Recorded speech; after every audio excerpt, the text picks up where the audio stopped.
On va parler des essais cliniques en France, de la spécificité maladie rare. Un petit mot, mais pas anodin, sur le point de vue que vous avez, peut-être pas vous directement, mais des patients, sur les essais cliniques. Et puis quelques limites et perspectives qu'on peut amener voilà, pour être optimiste. Donc ça, c'est une plaque qui n'est pas de moi. C'est le résumé en fait d'une enquête qui a été faite par l'agence des industriels au niveau international, mais qui a été fait en France, qui est fait régulièrement. C'est le point sur la place de la France dans le monde. Donc 10% des essais internationaux, c'est pas rien. Par contre, cette place, elle stagne et effectivement, les industriels s'alarment parce qu'effectivement, le dernier rapport montre qu'il y a moins de patients qui sont inclus dans les essais cliniques en France. Alors, il y a des mesures qui ont été apportées à ça. Une que vous avez peut-être entendue parce qu'elle a été assez vulgarisée, c'est ce qu'on appelle le contrat unique. C'est-à-dire tout faire pour que la paperasse, c'est-à-dire en gros, vous savez, quand il y a un essai qui commence, il y a le promoteur, souvent un industriel, du médicament. Il y a les hôpitaux où les patients sont, avec la direction des hôpitaux, les médecins investigateurs. Ça fait beaucoup de monde autour de la table, autour d'un contrat. Il y a toujours une histoire d'argent à un moment donné et de moyens. Et ce contrat-là était en fait sous plusieurs aspects, donc très long à mettre en place, pour réduire ce temps-là de mise en place des centres opérationnels. Le contrat unique est une réponse. Malheureusement, ce n'est absolument pas la réponse unique et il y a encore beaucoup de progrès à faire. Par contre, c'est vrai que le rapport était assez optimiste pour ce qui vous concerne, c'est-à-dire la cancérologie et les maladies rares, qui sont des choses où la France n'est pas trop mal placée par rapport aux autres pays européens ou dans le monde. Pendant mon diaporama, tous les liens Internet vous seront repassés, donc n'essayez pas de les noter ou de les prendre en photo, vous aurez accès à tout, donc détendez-vous. Là, vous voyez le chiffre d'essai du médicament qui est aussi intéressant en France. On est autour de, dans les années 2013, de 800, quasiment 900 autorisations de l'ANSM pour débuter des essais cliniques dans des médicaments différents. Donc ça, c'est quelque chose qui est intéressant. Mais ça, c'était avant Biotrial, d'accord? Donc Biotrial, vous en avez tous entendu parler dans la presse ces derniers mois, et ça continue. Et ça, c'est quelque chose qui ne doit pas nous faire arrêter, et surtout vous, qui ne doit pas vous dérouter. Mais c'est vrai que c'est assez traumatisant d'imaginer que, malgré toutes les règles que vous avez expliquées, Joël, il y a parfois des filtres, c'est la nature humaine, qui sont pas respectés et qui remettent un peu en question, pas tout le système, mais au moins une partie. D'accord? Donc même s'il y a eu, entre guillemets, bien sûr, qu'un mort, et en plus on est sur des maladies où c'était pas un patient, hein, c'était ce qu'on appelle un témoin sain, donc qui testait le médicament avant que ça passe chez des malades. Donc ce qui rappelle aussi que les règles, c'est qu'en fait, dans la plupart des cas, avant de passer le médicament sur des patients fragiles, il y a souvent une étape où on teste une toxicité, notamment aiguë, chez des personnes qui sont en fait des volontaires sains. Donc ça, c'est quand même important de le dire, et probablement dans les essais, on aura un peu de mal des fois à recruter si on n'explique pas exactement ce qui se passe, parce que effectivement, par contre, ça a permis, c'est le seul point positif, de reparler de ce qu'est un essai clinique. Les maladies rares, moi je m'occupe plutôt de patients qui ont un lupus. Quand vous avez une maladie, pour la faire connaître, il faut une association de patients qui soit forte, si possible dans la plupart des pays. Il faut souvent une égérie. Là, vous avez Selena Gomez dans le lupus qui en fait beaucoup parler récemment. Pour la LMC, vous avez Mina. C'est pas mal. Je ne sais pas si elle sait chanter comme Selena. De façon un peu plus sérieuse, les problèmes dans les maladies rares, ça a déjà été évoqué ce matin, c'est les inclusions. C'est une maladie rare, donc il y a moins de patients dans un pays ou dans une région. On est obligé de mutualiser comme on ne le fait absolument pas dans les autres maladies. La LMC a été exemplaire pour ça.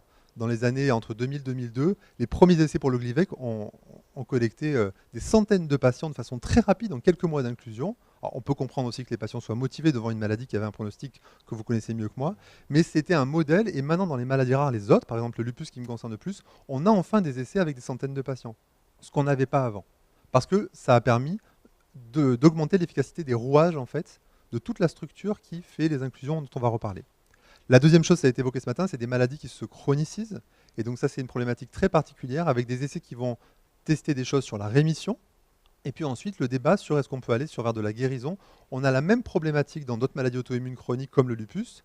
Et si vous voulez, là où vous ouvrez la voie, c'est que si on peut imaginer qu'un patient LMC puisse arrêter ses traitements, ça pousse nous, des médecins qui nous occupons de maladies inflammatoires chroniques, qui ont moins un pronostic, un caractère vital que la vôtre, à se dire pourquoi nous, est-ce qu'on met nos patients sous traitement à vie. Et donc, il y a très peu d'essais en fait, qui testent les modalités d'arrêt des traitements chroniques. Pourquoi? Bon, pour des raisons évidentes. Un industriel n'a pas d'intérêt à faire arrêter un traitement qui est initié. Ce n'est pas juste pour leur jeter la pierre, mais c'est logique. Donc, ça doit venir des académiques, ça doit venir des patients de dire est-ce que je peux arrêter ou j'ai arrêté et je vais bien? Est-ce que ces données-là, on peut les collecter et en faire quelque chose au niveau d'un essai? La dernière chose, c'est qu'effectivement, la LMC, c'est une preuve de concept pour toutes les maladies du monde, pas que rares, sur le fait qu'on peut arriver à avoir des traitements ciblés quand on comprend bien la maladie et quand on a de la recherche fondamentale en amont qui permet effectivement d'avoir un vrai traitement dédié. J'attaque sur le point de vue des patients. Je vais vous montrer quelques données qui ne sont pas encore publiées. C'est une enquête qui a été faite sur en fait, des forums en ligne de patients. Vous savez qu'il y en a de plus en plus. En France, il y a un forum qui est assez intéressant parce qu'en fait, il est assez transparent, je trouve, auprès des patients. Et surtout, il a une activité un petit peu de recherche et de documentation. Il s'appelle Carinity. Sur ces forums, en fait, les forums sont organisés par pathologie. Il y a d'ailleurs un petit forum pour la LMC qui est assez ridicule, probablement parce que l'association française fait déjà ce job-là en parallèle, alors que dans d'autres associations où il n'y a pas eu cette fédération, on voit des forums. Pour le lupus, par exemple, il y a 2000 patients sur le forum français chez Carinity. C'est assez impressionnant de voir 2000 personnes parler en continu et échanger. Ce qui est intéressant, c'est que ça a permis de descendre une enquête en ligne auquel ont répondu plus de 2000 participants. Je vous montre leurs caractéristiques. Donc, on a plutôt des femmes, 70%. On a à peu près toutes les tranches d'âge, ce qui est assez intéressant, parce qu'on pourrait imaginer que sur Internet, on va trouver que des jeunes, absolument pas. Et on a, vous voyez, toutes les catégories socio-professionnelles qui sont représentées, et y compris, on n'a pas que Paris, on a aussi la province. Les pathologies qui ont été représentées sur cette enquête sont assez variables. Alors bien sûr, des pathologies fréquentes, le diabète de type 2, de type 1, les cancers, mais aussi des maladies beaucoup plus rares. Donc moi, j'ai retrouvé le lupus, on retrouve aussi la maladie de Crohn, etc. etc. Donc c'est intéressant de voir que les patients qui ont répondu, effectivement, viennent aussi beaucoup du domaine des maladies rares. Première question qui a été posée aux patients, savez-vous ce qu'est un essai clinique ? 40% ne savent pas du tout ce que c'est un essai clinique, mais on parle de patients qui ont souvent une dizaine d'années de maladie et qui sont dans la maladie chronique. Ce n'est pas la population générale, donc on pourrait s'attendre à avoir entendu ce mot-là plus fréquemment. Donc 40% ne savent pas ce que c'est du tout. Il n'y a pas de différence soit en fonction de l'âge ou du sexe. Hop. Deuxième question qui est aussi intéressante, savez-vous s'il y a des essais cliniques dans votre pathologie? Donc là, on monte un peu d'un cran en spécificité, on perd encore 40% des gens, et il n'y a plus que 20% des participants sur les 2000 qui savent si dans leur pathologie, en ce moment, il y a des essais cliniques en cours. Et troisième question, savez-vous comment participer à un essai clinique? Et là, on tombe à 10%, d'accord? Donc ça veut dire que même ceux qui savent qu'il y a un essai, la moitié ne sait pas comment éventuellement y participer. Donc ça, c'est intéressant. On va voir justement à partir de ça, quelles sont les limites actuelles et comment on peut éventuellement essayer d'y répondre. Les inclusions, c'est le vrai problème pour tout le monde, pour les industriels, pour les investigateurs et pour les patients, puisque s'il n'y a pas d'inclusion, il n'y a pas d'essai clinique, il n'y a pas d'AMM, il n'y a pas de médicaments.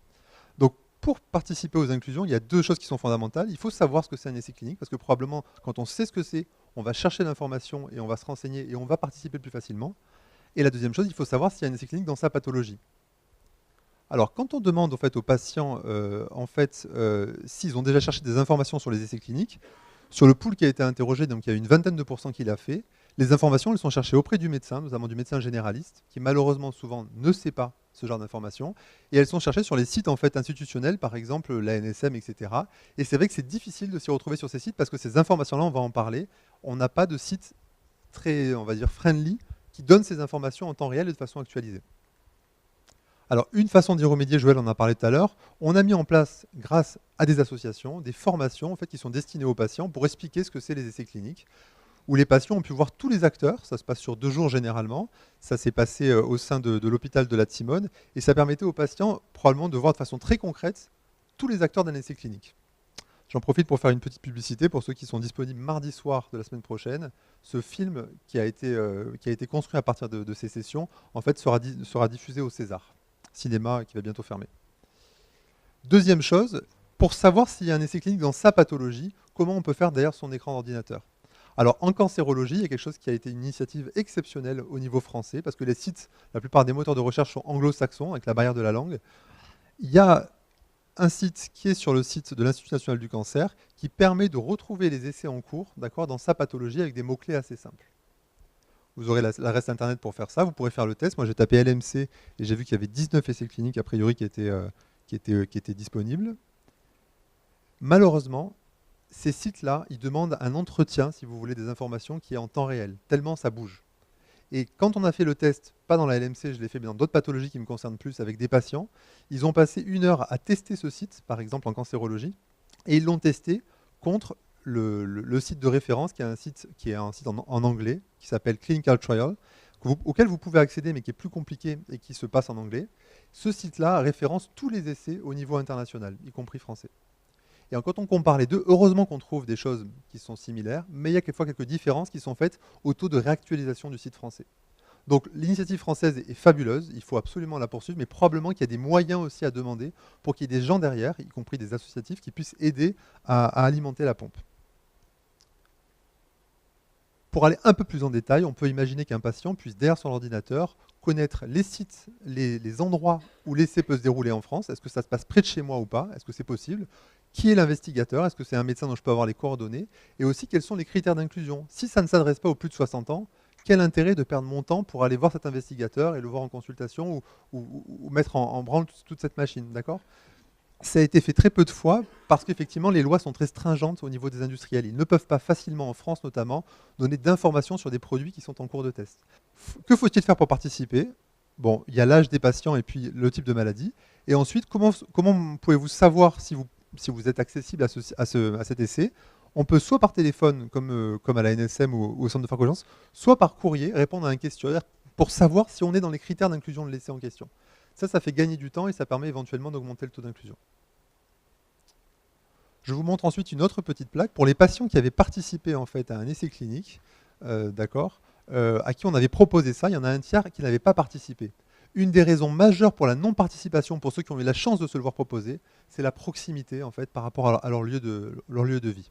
Donc c'est une vraie problématique de se dire qu'effectivement, même s'il y a des centres de référence pour vos maladies qui maillent le territoire français, il y a beaucoup de gens, on le sait en France, qui sont dans des territoires exclus déjà pour la médecine générale, mais qui sont loin de ces centres. Et donc il faut essayer d'imaginer des nouveaux essais où on puisse lâcher un peu la bride des patients et trouver des moyens un peu peut-être dématérialisés de faire quand même ces essais et de ne pas exclure ces patients en fait des essais.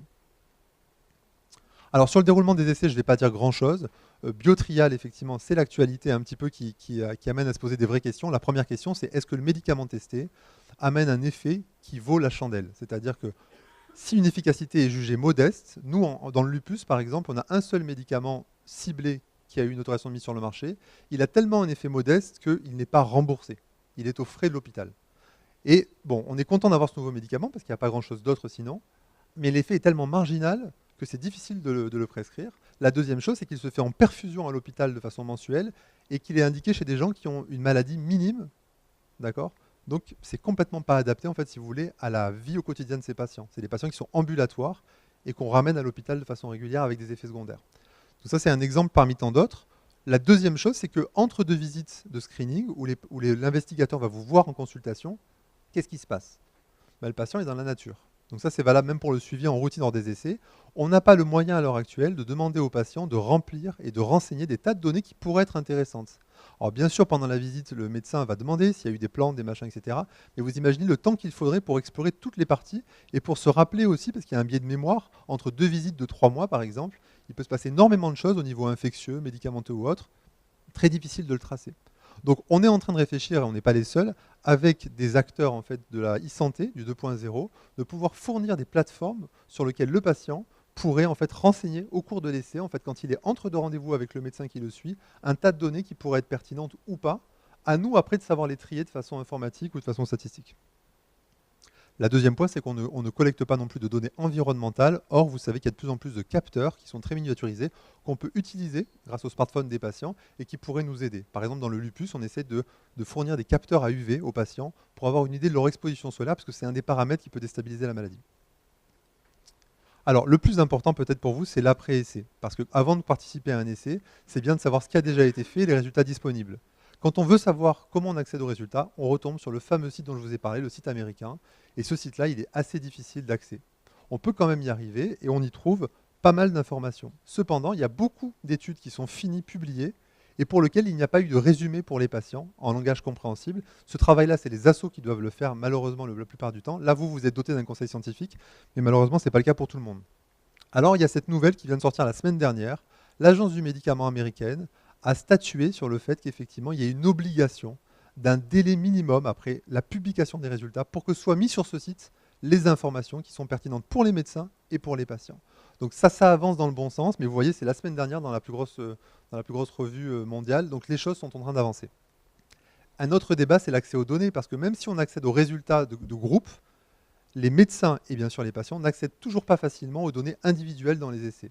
Or, c'est fondamental de savoir effectivement quelle est la donnée patient par patient et aussi de pouvoir réutiliser ces données. C'est pareil, c'est des choses qui sont en train d'être débattues au niveau international, mais il y a besoin de la pression de la plupart des associations pour aider en fait à gagner ce combat qui est l'accès aux données individuelles. Par exemple, un médicament qui est mis sur le marché, on devrait pouvoir accéder immédiatement en fait, aux données en fait, de ces essais pour pouvoir les reproduire, refaire des statistiques et surtout s'en servir pour répondre à des questions internes qui n'ont pas été résolues alors que les données sont présentes. Ça, c'est de la recherche qui coûte 0 francs.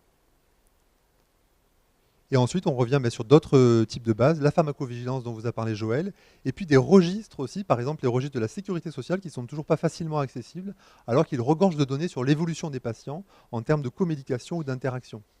Là, moi, j'ai fait le travail de bibliographie avant de venir vous voir, et j'ai vu cette étude qui a été faite en Suède et qui démontre, parce que vous savez, les pays nordiques sont très organisés au niveau de ces données, ils y ont accès depuis plus longtemps que nous, et qui démontre que les patients qui font une LMC, en fait, ont plus souvent dans leur passé, avant de développer la maladie, des cancers autres et des maladies auto-immunes.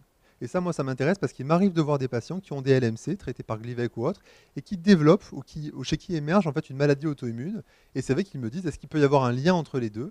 Alors le lien sur la cellule souche, on peut faire des heures de discussion, mais là, on a une donnée épidémiologique intéressante qu'il faudra essayer de creuser au niveau d'autres pays européens. Alors je vais finir là-dessus. Le vrai débat, c'est les objectifs de l'essai. Vous avez vu, l'objectif peut être clinique, le patient va aller mieux, il peut être moléculaire, il peut être au niveau de la qualité de vie, souvent ce qui n'est pas évalué, mais de plus en plus évalué dans les essais. Et on imagine qu'un traitement qui marche bien va améliorer la qualité de vie, ce n'est pas toujours le cas. Il peut être économique, il ne faut pas en avoir peur. Et aussi, j'ai mis ça de façon un peu provocatrice, il peut servir aussi éventuellement pour avoir l'impression à recycler des médicaments. Alors, un parallèle entre le lupus, qui est ma maladie fétiche, et la LMC que je connais moins bien, c'est les antidiabétiques. L'industrie et la recherche nous poussent à mettre nos patients éventuellement sous glucophage, qui est un très très vieux médicament du diabète, qui agit sur l'autophagie qui a été mentionné ce matin. Et donc c'est vrai que quand on voit qu'on veut éventuellement recycler ce fameux médicament qui donne des cancers de la vessie à d'autres doses bien sûr chez les diabétiques au long cours, ça peut faire peur pour les patients qui vont voir cette nouvelle, parce que c'est à la fois de l'espoir et c'est à la fois des effets secondaires déjà connus. C'est des vieux médicaments comme le disait Joël. Donc c'est important de suivre ça et d'essayer de pousser les chercheurs à trouver exactement le mécanisme pour avoir un vrai médicament ciblé et pas un vieux médicament qu'on utilise pour un effet positif, mais qui aurait trop de contreparties. Donc en conclusion, les patients, à mon sens, mais c'est vraiment pas un avis que personnel, doivent connaître mieux la vraie vie des essais en fait, pour pouvoir y participer de façon sereine. Et les essais aussi doivent mieux s'adapter en fait, à la vraie vie des patients. Ils doivent se faire dans leur contexte de vie, sans les déplacer éventuellement sur des milliers de kilomètres. Ils doivent tenir compte aussi des paramètres environnementaux. Ils doivent permettre aux patients de renseigner des données de leur vraie vie par des moyens probablement dématérialisés 2.0. Ce qui est rassurant, c'est que les patients sont ultra motivés dans la vraie vie. Quelques chiffres. Quand on reprend cette enquête que je vous ai montrée en partie, seriez-vous prêt à participer à un essai clinique? Vous voyez qu'à part 9% des patients, la plupart le sont certainement ou de façon quasi sûre.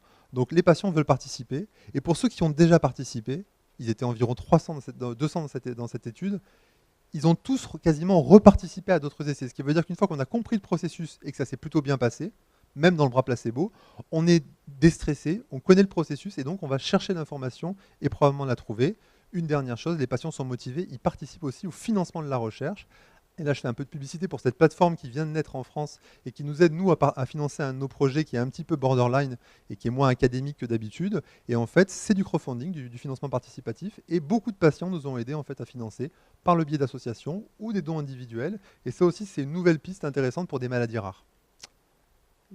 Donc, je vous remercie de votre attention et je remercie tous les partenaires qui ont donné les informations.